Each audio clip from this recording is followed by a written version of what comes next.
खालामनो होननानै मावनो होननानै जाबोनांगोन मावनो होननानै फैनांगोन नाथाय सोरनिबा गले गले बुंनायाव गाव गोसो गैयाब्ला गोसो गैयै मानसिखौ जोङो खुगा एरखावनानै जों जाहोनो हाया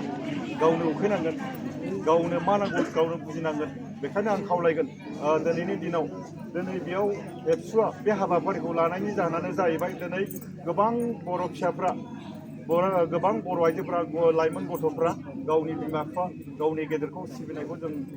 खुलुमनायखौ जों नुबोथाराखै गोबां सोलायबाय गावनि बिमा बिफाखौ खुलुमनोनो खस्थ' मोनसै लाजिनाय मोनसै दा बेफोरखौ फोसाबनो थाखायनो एबसुआ सेन्ट्रेल लेभेलसिम नै दिनैनि बे हाबाफारिखौ लानाय जायो बेखायनो बेजोंनो सानैसो सोलायलांनाय खुदियाफोरा सोलायगोन नामा मोजां जागोन नामा बेखौनो दिनै एबसुनि बिबानगिरिफ्रा लुबैदों बा बर' हारिया लुबैदों बेखायनो आं खावलायगोन साफ्रोमबो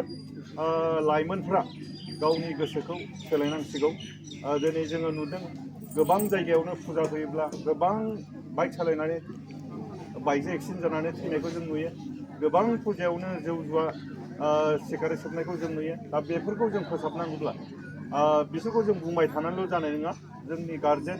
जोंनि रायजो बेफोरखौ जोङो नोजोर होनांगोन मानो होननानै बुङोब्ला आंनि गथ'आ जायाखै नायनानै थायोब्ला बैनि गथ'आसो जादों नायनानै थायोब्ला जों साफ्रोमनावबो बे खस्थ'आ जों मोनगोन बेखायनो साफ्रोमबो बेखौ गिलिर बिबान लानांगोन बेखौनो आं खावलायगोन